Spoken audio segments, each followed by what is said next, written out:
Class 9 lesson 5 जीवन की मौलिक इकाई fundamental unit of life. Now the all question answer and the first question is who discovered cells and how? कोशिका की खोज किसने और कैसे की? Answer in 1665 Robert Hooke discovered cell while examining a thin slice of cork through a self-designed microscope। 1665 में Robert Hooke ने स्व डिजाइन किए गए माइक्रोस्कोप के माध्यम से कॉर्क के एक पतले टुकड़े की जांच करते हुए कोशिका की खोज की।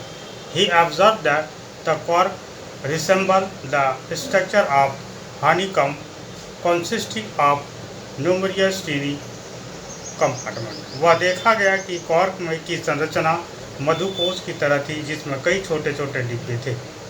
The mini cells box are refer to as cell. लघु बॉक्सों की कोशिकाएं कहा जाता है।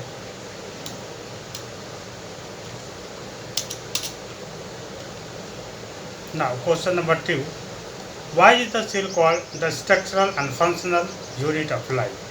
कोशिका को जीवन की संरचनात्मक एवं कार्यात्मक इकाई क्यों कहा जाता है? Answer.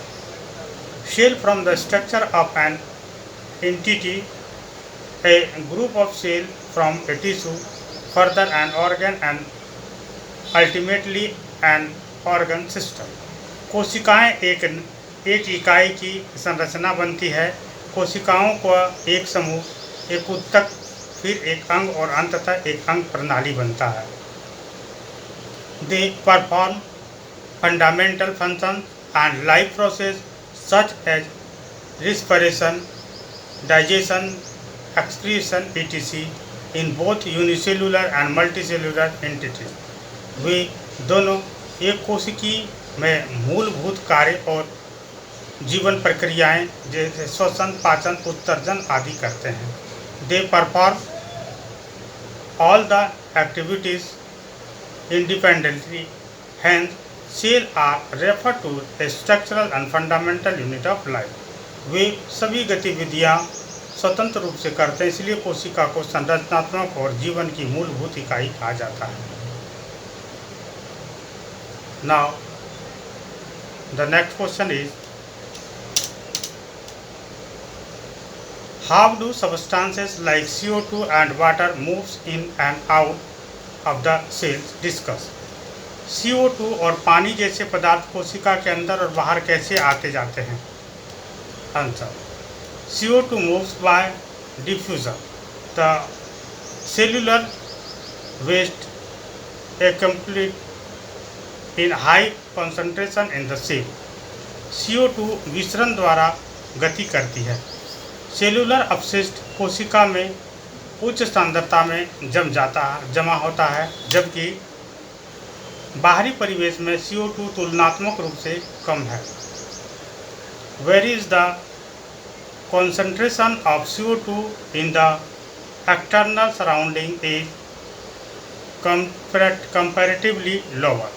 जबकि बाह्य वातावरण में CO2 की सांद्रता तुलनात्मक रूप से कम है। This difference in the concentration level inside and outside of the cell cause the CO2 to diffuse from a region of higher within the cell to a lower concentration। कोशिका के अंदर और बाहर सांद्रता स्तर में यह अंतर CO2 को उच्च कोशिका के भीतरी क्षेत्र से कम सांद्रता वाले क्षेत्र में फैलने के कारण बनता है। ई और कोशिका के बाहर CO2 को उच्च कोशिका के भीतर क्षेत्र में कम सांद्रता के फैलने के कारण बनता है। H2O diffuses by osmosis through the cell membrane। H2O कोशिका झिल्ली के माध्यम से परासरण द्वारा फैलता है। It moves from a region of higher concentration to a lower concentration region through the selectively permeable membrane until equilibrium is rich. एक चयनात्मक पारगम झिल्ली के माध्यम से उच्च सांद्रता वाले क्षेत्र से कम सांद्रता वाले क्षेत्र की ओर तब तक चलता रहता है जब तक संतुलन नहीं बन जाता।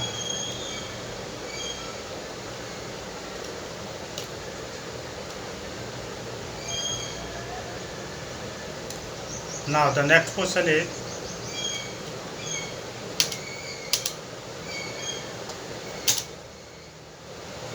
why is the plasma membrane called a selectively permeable membrane? Plasma झिल्ली को चयनात्मक पारगम झिल्ली क्यों कहा जाता है? The plasma membrane is called as a selectively permeable membrane as it permits the movement of only certain molecules in and out of the cell. Plasma झिल्ली को चयनात्मक पारगम झिल्ली कहा जाता है क्योंकि यह कोशिकाओं के अंदर और बाहर केवल कुछ अणुओं की आवाजाही की अनुमति देती है। Not all molecules are free to diffuse. सभी अणु फैलने के लिए स्वतंत्र नहीं हैं।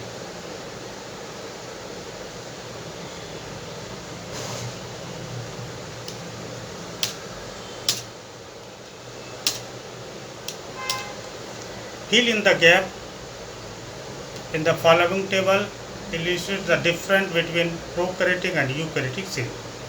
प्रोकैरियोटिक और यूकैरियोटिक कोशिकाओं के बीच अंतर दर्शाते हुए निम्नलिखित तालिका में रिक्त स्थान भरें। प्रोकैरियोटिक सेल और eukaryotic cell. Size generally small 1 to 10 unit.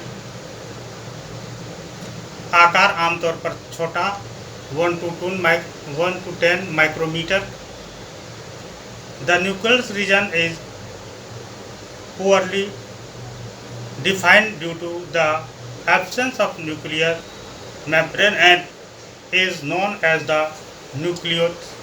परमाणु क्षेत्र की अनुपस्थिति के कारण खराब परिभाषित हैं परमाणु झिल्ली और इसे न्यूक्लियट के रूप में जाना जाता है। There is a single chromosome, एक ही गुणसूत्र होता है। Membrane bound cell organelles absent, झिल्लीबद्ध कोशिकांग अनुपस्थित होती है। अब यही यूकैरियोटिक सेल में आए तो इसकी साइज 5 से 100 माइक्रोमीटर तक होती है और nuclear region well defined and surrounded by nuclear membrane. परमाणु क्षेत्र अच्छी तरह से परिभाषित और एक परमाणु झिल्ली से घिरा हुआ होता है। There is more than one chromosome, एक से अधिक गुणसूत्र होते हैं और membrane bound cell organelle present और झिल्ली से बंधे कोशिका अंग उपस्थित होते हैं। तो ये प्रोकैरियोटिक और यूकैरियोटिक सेल में अंतर है।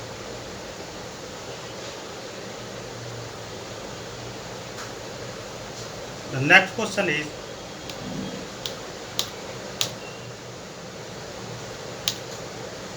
question number 6. Can you name the 2 organelles we have studied that contain their own genetic material? क्या आप उन 2 अंगों के नाम बता सकते हैं जिनका हमने अध्ययन किया है जिसमें अपनी आनुवांशिक सामग्री होती है? Answer, the 2 organelles which have their own genetic material are 2 अंगक जिनकी अपनी आनुवांशिक सामग्री होती है वे हैं एक माइटोकॉन्ड्रिया और दूसरा प्लास्टिड।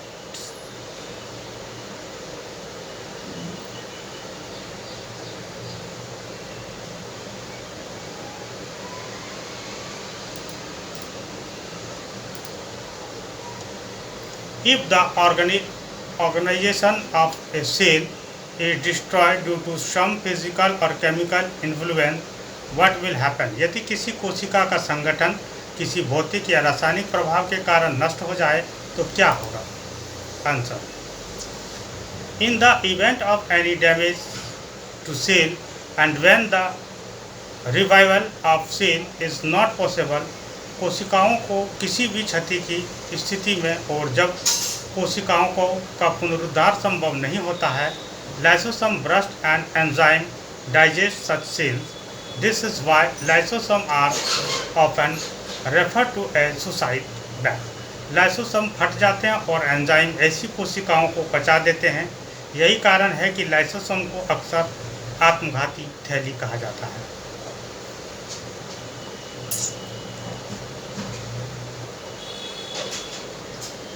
The next question,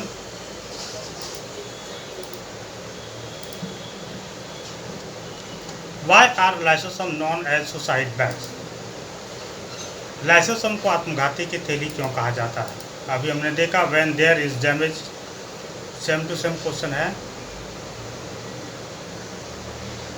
अच्छा, ये दूसरा क्वेश्चन है, ठीक है। सेम टू सेम आंसर होगा where there is damage to the cell and when revival is not possible lysosome में burst and the enzyme digest their own cell, consequently lysosome are not suicide बैड। जब कोशिका को क्षति पहुंचती है, जब पुनरुद्धार संभव नहीं होता है, तो लाइसोसोम फट सकते हैं और एंजाइम अपनी ही कोशिका को पाचा लेती है। परिणाम स्वरूप लाइसोसोम को आत्मघाती थैली के रूप में जाना जाता है। मैंने क्लास जो इसके पिछले क्लास में मैंने बताया भी है कि लाइसोसोम आत्महत्या की थैली कैसे माना जाता है। Now question number 9, where are protein synthesis inside the cell? कोशिका के अंदर प्रोटीन का संश्लेषण कहाँ होता है? Answer, protein synthesis in cells take places in ribosome. कोशिकाओं में प्रोटीन संश्लेषण राइबोसोम में होता है। Ribosome are also refer to as protein factories, इसलिए राइबोसोम को प्रोटीन फैक्ट्री भी कहा जाता है। Ribosomes are particles that are found attached to the rough endoplasmic reticulum. Ribosome वे कण होते हैं जो खुरदरे एंडोप्लाज्मिक रेक्टिकुलम से जुड़े हुए पाए जाते हैं।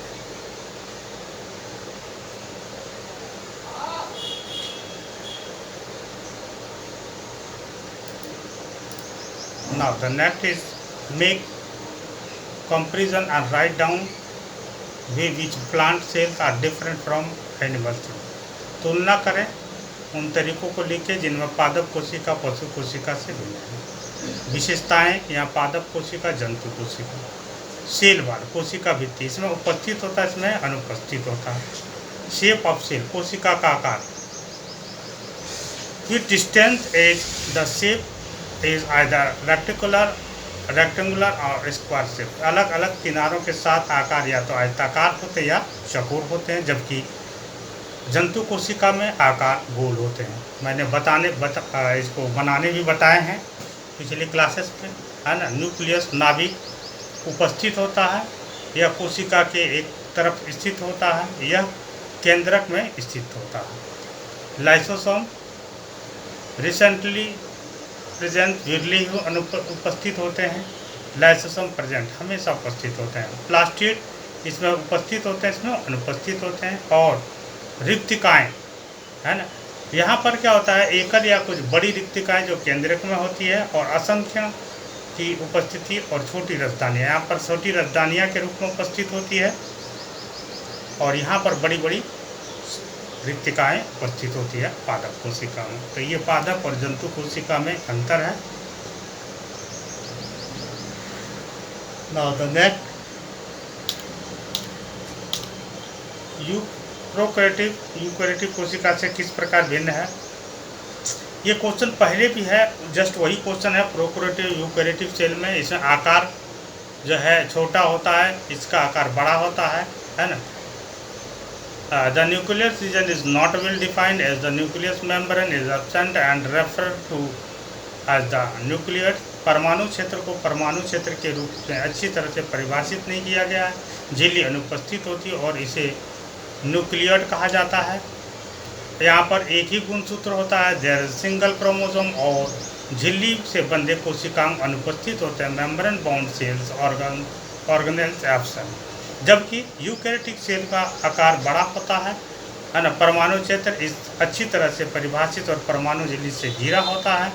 There is more than one chromosome, एक से अधिक गुणसूत्र होते हैं। Membrane bond cell organelles present, झिल्ली से बंधे कोशिका अंग उपस्थित होते हैं। सेम क्वेश्चन है कि आगे भी दिया गया है, उसी तरह से आधारित है।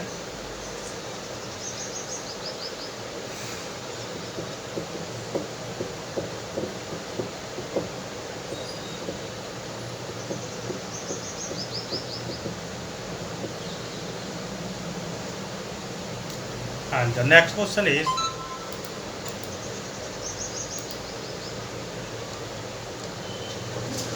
what would happen if the plasma membrane rupture and break down? यदि प्लाज्मा झिल्ली फट जाए तो क्या होगा?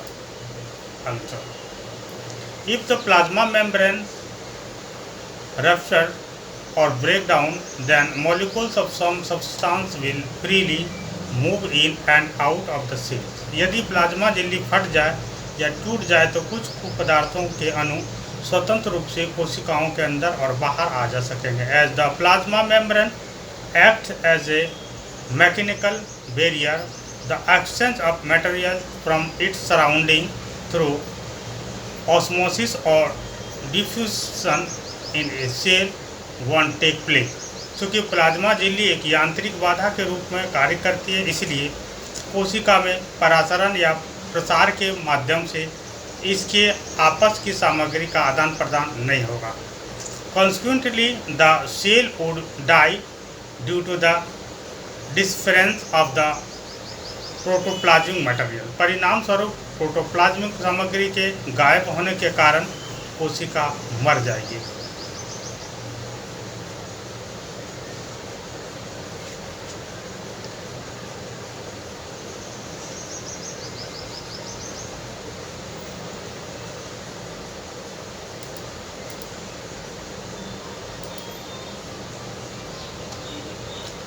What would happen to the life of a cell if there was no Golgi operator? यदि गोल्जी उपकरण न हो तो कोशिका के जीवन का क्या होगा? Answer: the Golgi operator consist of stack of membrane bound vessels whose function are as follows. Golgi तंत्र में झिल्ली से बंधे पुटिकाओं के ढेर होते हैं जिनके कार्य इस प्रकार हैं: स्टोरेज ऑफ सब्सटेंस पदार्थों का भंडार, पैकेजिंग ऑफ सब्सटेंस पदार्थों के पैकेजिंग, मैन्युफैक्चर ऑफ सब्सटेंस पदार्थों का निर्माण. Without the Golgi operator the cell will be disappeared from packaging and dispatching material that were produced by the cell. Golgi उपकरण के बिना कोशिकाएं उन सामग्रियों की पैकिंग और पोषण करने में अक्षम हो जाएंगे जो कोशिकाओं द्वारा उत्पादित की गई थी. The Golgi apparatus is also involved in the formation of cell. Hence, in the absence of the Golgi apparatus, cells will not produce. Golgi तंत्र कोशिकाओं के निर्माण में भी शामिल होते हैं, इसलिए गोल्जी उपकरण की अनुपस्थिति में कोशिकाओं का उत्पादन नहीं किया जाएगा.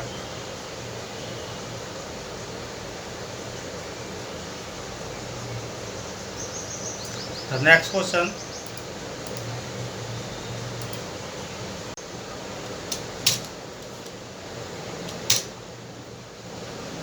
Which organelle is known as the powerhouse of the cell? किस कोशिकांग को कोशिका का पावर हाउस कहा जाता है और क्यों? Mitochondria known as the power house of the cell. Mitochondria को कोशिका का पावर हाउस कहा जाता है. ऐसा इसलिए it is because it release the energy required for different activities of life. क्योंकि यह विभिन्न कार्यों के लिए आवश्यक ऊर्जा जारी करती है. Mitochondria release energy in the form of ATP. Mitochondria ATP molecules essential for numerous chemical activity of life. Mitochondria जीवन की गतिविधियों के लिए ATP अणुओं के रूप में ऊर्जा जारी करता है जो इसके लिए आवश्यक है. Hence ATP is often referred to as the energy currency of the cell. इसलिए एटीपी को अक्सर कोशिका की ऊर्जा मुद्रा के रूप में जाना जाता है. Now the next question.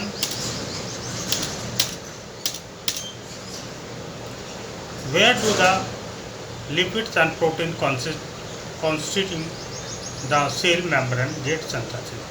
कोशिका झिल्ली का निर्माण करने वाले लिपिड और प्रोटीन कहाँ संश्लेषित होते हैं? Answer: Lipids and proteins are synthesized in the endoplasmic reticulum. Lipid और प्रोटीन एंडोप्लाज्मिक रेटिकुलम में संश्लिष्ट होते हैं. How does amoeba obtain its food? Amoeba अपना भोजन कैसे प्राप्त करता है? Answer: through the process of endocytosis and amoeba obtain its food. Endocytosis की प्रक्रिया के माध्यम से अमीबा अपना भोजन प्राप्त करता है. As it cell Membrane is fixable through food particles or engulfed, forming a food vessel grinding it. चूँकि इसकी कोशिका झिल्ली काफ़ी लचीली होती है, इसलिए भोजन के कारण कण इसमें समा जाते हैं, जिससे एक भोजन रिक्तिका बन जाती है जो इसे घेरे रहती है, which is assisted by the pseudopodia, जिसे सूडोपोडिया द्वारा सहायता प्रदान की जाती है। Amoeba secrete digestive enzyme to bring about digestion of the engulfed particles once the food is trapped। Amoeba भोजन फंसने के बाद उसमें फंसे कण को पचाने के लिए पाचन एंजाइमों का स्रवण करता है।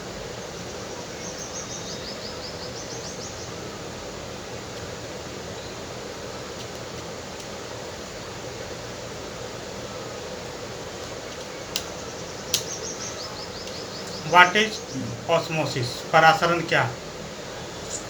The process of movement of a water molecule from a region of higher concentration to a region of lower concentration through a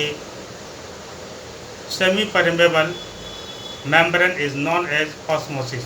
अर्धपरागम झिल्ली के माध्यम से पानी के अणु को उच्च सांद्रता वाले क्षेत्र से कम सांद्रता वाले क्षेत्र में ले जाने की प्रक्रिया को परासरण के रूप में जाना जाता है।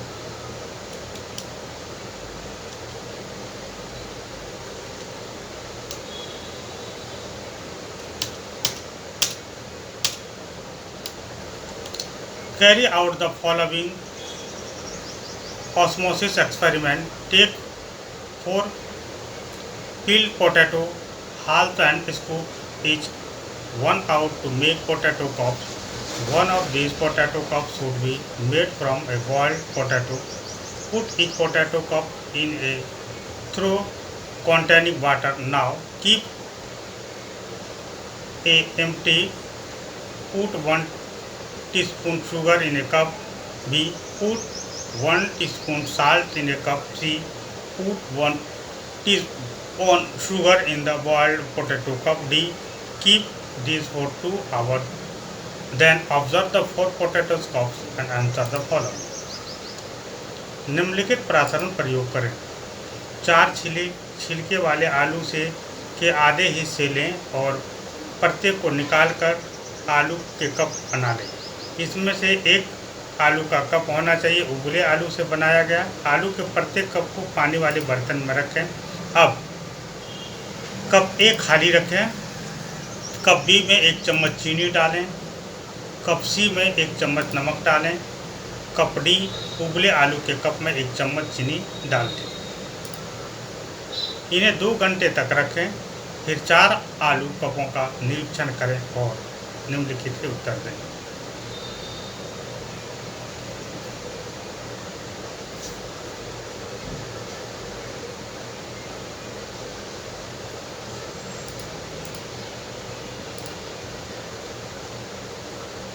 Explain why water gather in the hollow portion of B and C। बताएं कि पानी B और C के खोखले हिस्से में क्यों इकट्ठा होता है। Water accumulates in the hollow portion in B and C as a difference in the water concentration is observed। Thereby endosmic occurs as the cells act as the semi-permeable membrane। पानी B और सी के खोखले हिस्से में जमा हो जाता है क्योंकि पानी की सांद्रता में अंतर देखा जाता है। इस प्रकार इंडोस्मोसिस तब होता है जब कोशिकाएं अर्धपारगम झिल्ली के रूप में कार्य करती है।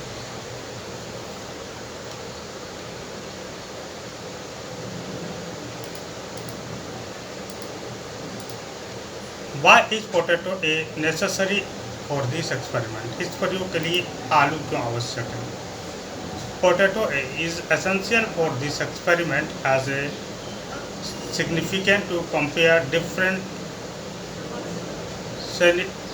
scenarios seen in potato cup B, C and D. Potato A in this experiment clearly shows that the potato cavity on its own cannot bring about water motion. इस प्रयोग में आलू ए आवश्यक है क्योंकि आलू के कप बी, सी और डी में देखे गए विभिन्न परिदृश्यों की तुलना करना महत्वपूर्ण है। इस प्रयोग में आलू ए स्पष्ट रूप से दिखाता है कि आलू की गुहा अपने आप में पानी की गति नहीं ला सकती है।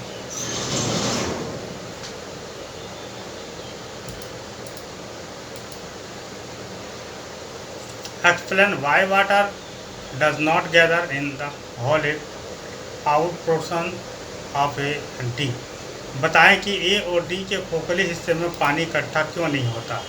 Answer, cup A does not show any changes in the water flow concentration for osmosis to occur, which requires concentration to be higher than the other. ए में कप ऑस्मोसिस होने के लिए जल प्रवाह एकाग्रता में कोई बदलाव नहीं दिखाता है, जिसके लिए एकाग्रता को अन्य की तुलना में अधिक होना आवश्यक है। Cell in cup D are dead, thus there is no extent of a semi-permeable membrane for water flow. Cup D में कोशिकाएं मर चुकी है, इस प्रकार जल प्रवाह के लिए अर्धपारगम झिल्ली का कोई अस्तित्व नहीं है। Consequently, osmosis does not occur, परिणाम स्वरूप परासरण नहीं होता है।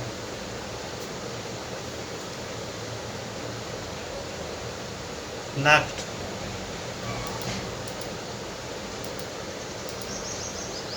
which type of cell division is required for the growth and repair for the body and which type of involved in the formation of gamete. शरीर की वृद्धि मरम्मति के लिए किस प्रकार कोशिका विभाजन की आवश्यकता है, इसमें किस प्रकार शामिल होता है युग्मकों का निर्माण। There are two way in which the cell division mitosis and meiosis. कोशिका दो प्रकार विभाजित होती है, समसूत्री विभाजन और सूत्री। Mitosis is the type of cell division that is involve in the growth and repair of the body, where meiosis is the type of cell division which result in the formation of gamete.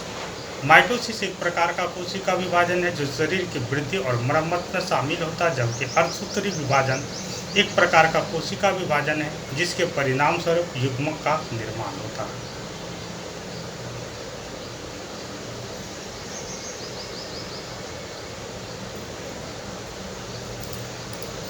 Now the next is explain the basic vegetation growth and portfolio. What type of cell division is expected? कायिक वृद्धि एवं मरम्मत हेतु किस प्रकार की कोशिका विभाजन की आवश्यकता होती है तथा उसकी उचित बताएं।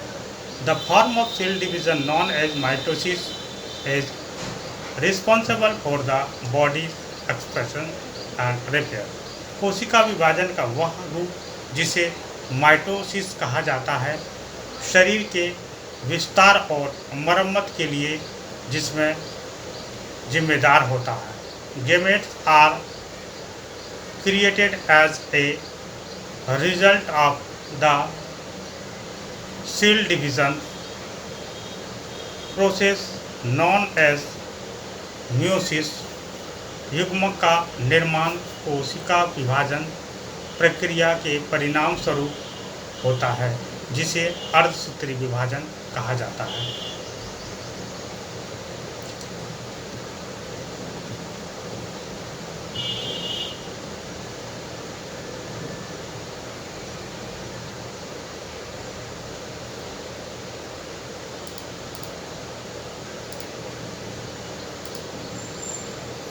Meiosis occur in sex cell and result in the formation of haploid gametes, cell that contain single sex chromosome. अर्धसूत्री विभाजन सेक्स कोशिकाओं में होती है और इसके परिणाम स्वरूप हैप्लॉइड गैमेट कोशिका जिसमें गुणसूत्रों का एक सेट होता है का निर्माण होता है। One male sex cell divide meiotically to produce 4 male gametes and all of them are function. एक नर जनन कोशिका अर्धसूत्री विभाजित होकर 4 नर युग्मक बनाती है और वे सभी क्रियाशील होते हैं। Where is one female sex cell divided meiotically to produce 4 female gametes है, जबकि एक मादा सेक्स कोशिका अर्धसूत्री विभाजन होकर 4 मादा युग्मक अंडे उत्पन्न करते हैं।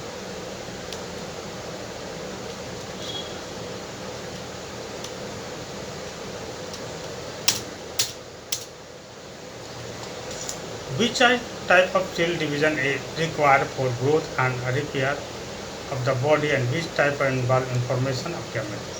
युग्मकों के बनने के लिए किस प्रकार की कोशिका विभाजन होता है, इस विभाजन का महत्व बताएं।